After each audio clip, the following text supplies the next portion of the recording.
FAQ session number 9। इसके अंतर्गत हम स्नेह की मात्रा तथा स्नेह योग्य देखेंगे। ज्यादातर चरक संहिता सूत्रस्थान अध्याय 13 में से मिनिमम 2 से 3 क्वेश्चन पूछे जाते हैं, तो उसके अंतर्गत यह पूरा टॉपिक है। सबसे पहले है स्नेह मात्रा तथा जरण काल।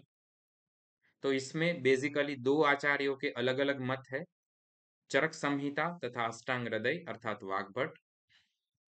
चरक संहिता अनुसार स्नेह की कुल 3 मात्रा, प्रधान, मध्यम, ह्रस्व। वाग्भट अनुसार वैसे उन्होंने 3 बताई है, लेकिन चौथी मात्रा रसीयसी मात्रा का भी उन्होंने उल्लेख किया है। स्नेह की मात्रा जरण काल के प्रति, तो प्रधान मात्रा अकॉर्डिंग टू चरक 1 अहोरात्र में जीर्ण होगी। 1 अहोरात्र अर्थात 24 घंटे। मध्यम मात्रा 1 दिन में जीर्ण होगी, यहां पर 1 दिन अर्थात 12 घंटे। मध्यम मात्रा प्रधान से अर्ध मात्रा है। ह्रस्व मात्रा अर्थात अर्ध दिन जरण काल, मध्य से भी अर्ध अर्थात यहाँ पे हम 6 घंटे में जीर्णता हो ऐसा गिन सकते हैं। वाग्भट अनुसार 8 प्रहर, वाग्भट ने प्रहर काल बताया है। वाग्भट अनुसार जो भी स्नेह की मात्रा 8 प्रहर में जीर्ण हो वह प्रधान है। इससे आधी 4 प्रहर में जीर्ण हो मध्यम है। जो 2 प्रहर में जीर्ण हो वो ह्रस्व है। रसीयसी मात्रा किनको बोला है? 1 से 2 तोला मात्रा को। 1 से 2 तोला मात्रा वह रसीयसी मात्रा है। इसके बाद है स्नेह मात्रा फल अनुसार। तो सबसे पहले प्रधान मात्रा, प्रधान मात्रा का फल क्या होगा?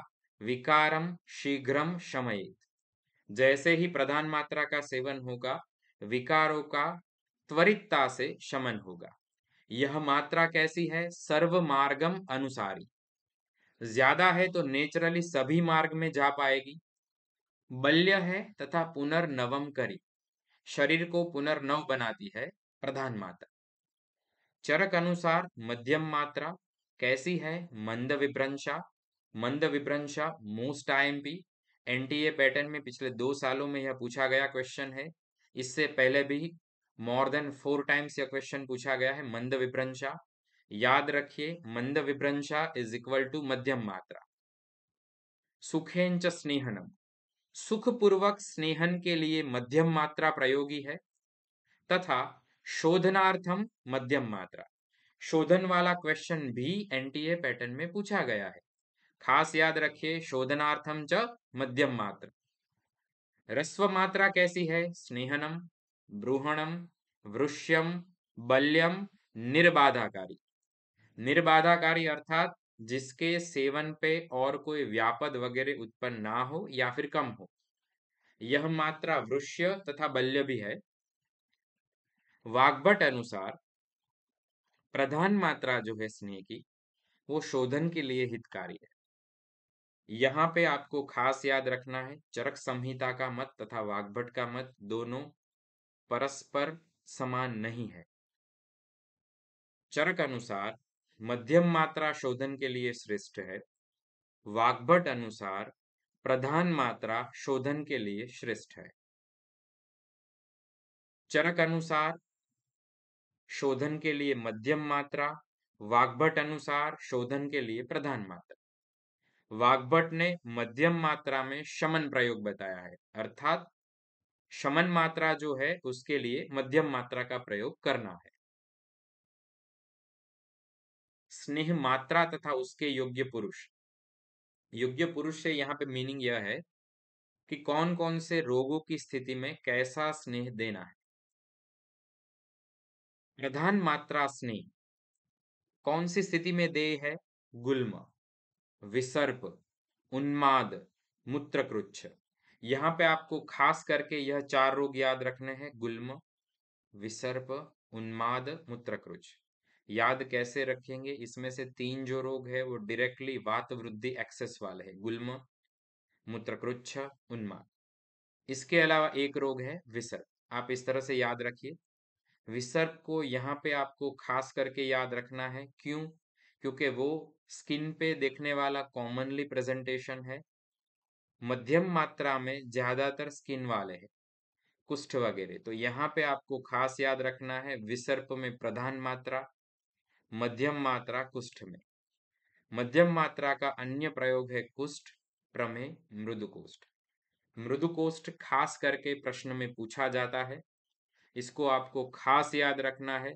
मृदुकोष्ठी में स्नेह की मध्यम मात्रा प्रयोगी है। रस्व मात्रा का प्रयोग कहाँ पे करना है? ज्वर, अतिसार, कास, रिक्त कोष्ठ तथा मंदाग्नि। ज्वर, अतिसार, कास, रिक्त कोष्ठ तथा मंदाग्नि। जिसका शारीर बल उत्तम हो उसमें प्रधान मात्रा, शारीर बल मध्यम हो उसमें मध्यम मात्रा, तथा जिसका शारीर बल अल्प हो उसमें रस्व मात्रा। यह हमने चरक तथा वाग्भट अनुसार मात्रा देखी। अभी हम सुश्रुत अनुसार देखेंगे। अगर सुश्रुत अनुसार पूछी जाएगी तो वो सेपरेटली ही पूछी जाएगी, वो कॉम्बिनेशन में ज्यादातर नहीं पूछेंगे। सुश्रुत अनुसार स्नेह मात्रा, झरण काल प्रति। तो सबसे पहले सुश्रुत ने अहोरात्र जीर्ण मात्रा बताई है, अर्थात जो कि 8 प्रहर में जीर्ण हो। अहोरात्र में जीर्ण मात्रा का प्रयोग कहाँ पे करना है? कुष्ठ, विष, उन्माद, अपस्मार तथा ग्रह रोग। यहाँ पे 2 मानस रोग है, लेकिन उसके साथ में कुष्ठ तथा विष है। अगर सुश्रुत से प्रश्न आया तो वो सेपरेटली ही आएगा, तो इसको आपको ऐसे ही एज सच तैयार करना है।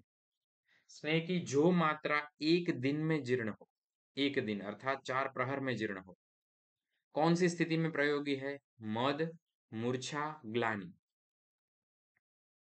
स्नेह की जो मात्रा 3 प्रहर में जीर्ण हो वो प्रबल दोष में स्नेहन के लिए प्रयोगी है। स्नेह की जो मात्रा 2 प्रहर में जीर्ण हो वो वृष्य है, ब्रूहण है तथा मध्य दोष में प्रयोगी है।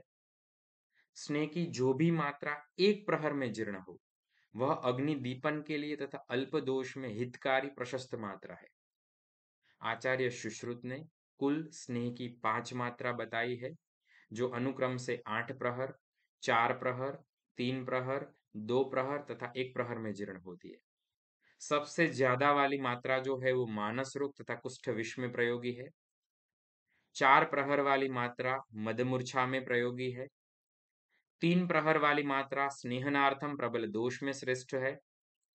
2 प्रहर वाली मात्रा वृक्ष तथा ब्रूहण है। 1 प्रहर वाली मात्रा अग्निदीपन है। नेक्स्ट है स्नेहन के सेवन योग्य। स्नेहन सेवन योग्य। सबसे पहले है घृत। सबसे पहले है घृत। तो घृत का सेवन किन के लिए हितकारी है? स्मृति, मेधा, अग्नि, बुद्धि, कांक्षी। जो भी व्यक्ति ऐसा चाहता हो कि उसकी स्मृति, मेधा, अग्नि आदि की वृद्धि हो, उनको घृत का सेवन करना है। नेक्स्ट है दाह शस्त्र विशेषु। दाह में हम प्रैक्टिकली घृत का प्रयोग करते हैं। शस्त्र की स्थिति, शस्त्रजन्य दाह शल्यतंत्र में हमने देखा, सुश्रुत में देखा, उसमें घृत का प्रयोग है, तथा विष की स्थिति में घृत का प्रयोग। इसके अलावा एज अनुसार बाल तथा वृद्ध में, बाल में धातु की पुष्टि के लिए, वृद्ध में धातु की स्थिरता के लिए, पुष्टि तथा प्रजाकाम। सेकंड है तेल। तेल का प्रयोग कौन सी स्थिति में करना है? प्रवृद्ध श्लेष्म मेद सा, जिनमें श्लेष्म तथा मेद इनकी अत्याधिक वृद्धि हो उसमें तेल प्रयोगी है।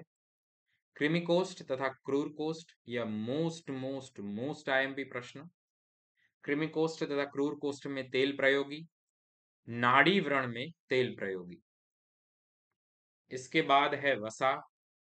वसा का प्रयोग वात आतप सहा, शुष्क रेतो रुधिरम आईएमपी, जिसके रेतस तथा रक्त दोनों शुष्कता को प्राप्त हुए हैं।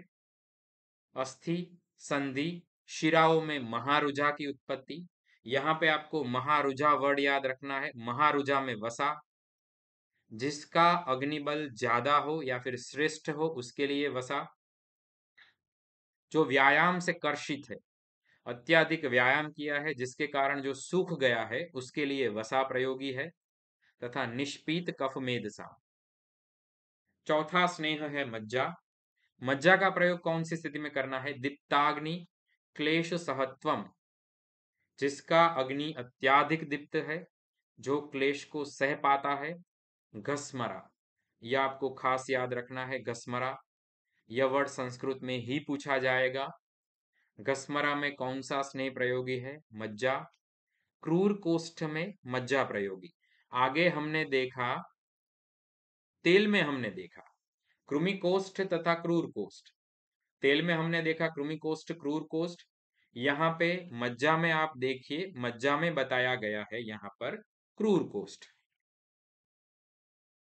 सुश्रुत अनुसार क्रूर आशय में मज्जा प्रयोगी है तथा वाग्भट ने विशेष बताया है अति अग्नि।